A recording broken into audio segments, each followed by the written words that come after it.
So please, let me welcome Brian Moore, Tortoise in the Hare. Tortoise in the Hare, Brian Moore.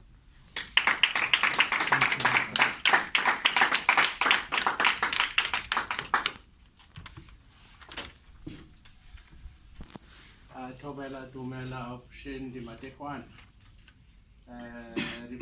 Just thought I'd open up with a few of the languages you were talking about.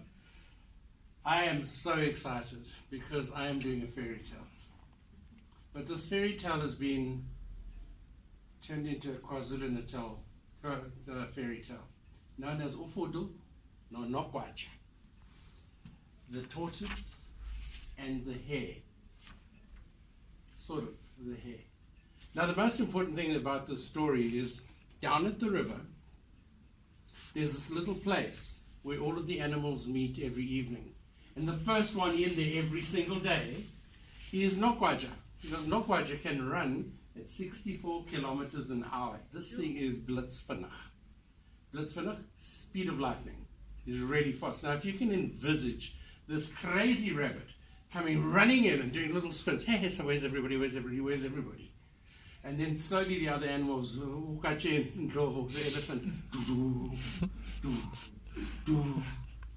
eventually comes in with his whole herd of elephants behind him. And the lion comes in and the old crocodile sneaks a peek to see who's good for dinner tonight. Not really to go and eat with them, but good for dinner. You know. Eventually Ufudu gets there. Now Ufudu, I think the name must have something to do with the sound of it walking. Ufudu. Ufudu. Ufudu. And it slowly walks in, and one of these days this Nogwaja, who believes his name should be Speedy, is going, hey, you guys are so slow. Look at me, I'm the fastest creature in this whole jungle. The cheetah wasn't there on that day. And Ufudu normally went to its normal place. And Ufudu just very slowly walked up to Nogwaja the rabbit, the hare, said, are you really the fastest person in the jungle? And rabbit went, hey, pat on the feet, quick pat on the feet. Yes, I am, yes, I am. So Ufudu said, would you race me? And the rabbit fell down on the floor laughing, and holding its tummy and screaming and shouting like, ha, ha, ha, ha, this hurts. And Ufudu said, will you have a race with me? So Nogwaja said, yes. You set the course, you set the time, I'll be there. And if you turn over the pages in the middle, you may have to share a little bit. You'll see the route. So Ufudu went off home. Now Ufudu was a strategist. Ufudu was a very, very, very clever little tortoise. Not fast in the feet and in the legs, but very fast in the brain. So Ufudu came back with this little map and he said, okay, Nogwaja, this is the course. We have to start here, and then we must go past the shebeen, round the back of the shebeen. And then we must go to the general trading store, and then we must go past Mam Tembu's house. And then we must come past the garden patch. And we need to start when the sun comes up. So the next day when the sun came up, Nogwaja's there. And Mpungushe, the jackal, is going, I'm ready, guys. I'm ready to get this thing started. Are you guys ready? And he said, go! And Nogwaja took off like a hare. And Ufudu slowly went down the road. Now poor Nogwaja, he's out there and he's really excited. This is about the greatest thing that could ever happen to him. And he runs down towards the shebeen, and suddenly he looks on his left-hand side. Mam Keza's house. Oh, where Ma? Now Mam Keza is his wife. He's in Koska's, his most important wife.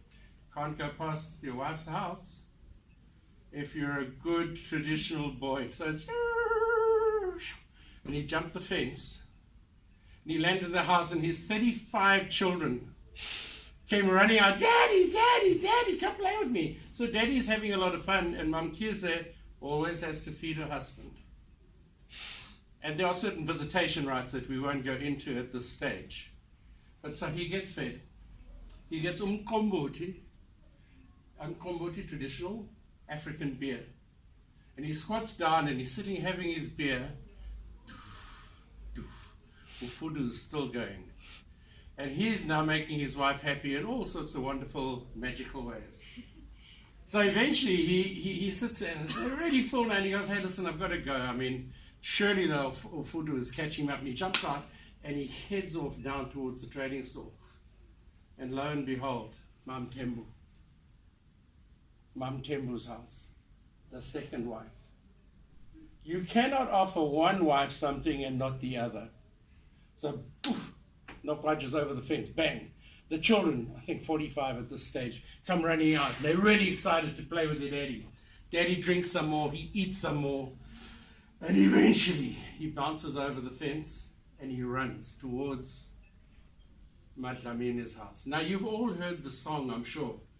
Where Madlamin, Upum Komboti, which is where Madlamin, where's the traditional beer? See? Can I just ask a quick question?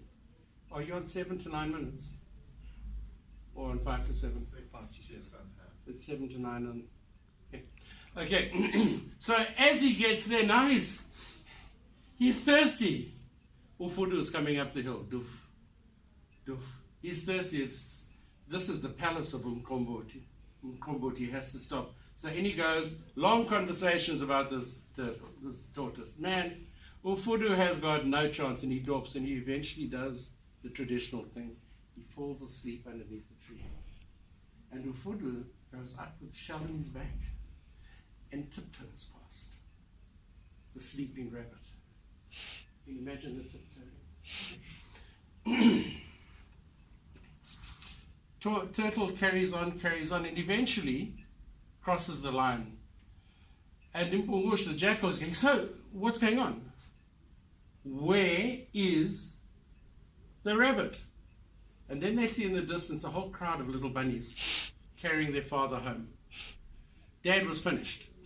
He needed help. Family came to the act, carted him across the line and dumped him. And the moral of the story, of course, is strategy and steady and slow always wins the day. But the rabbit Nogwaja says, if you make your wife happy, you have a happy life. If you have 2 wives, you may live double the time as well. Thank you.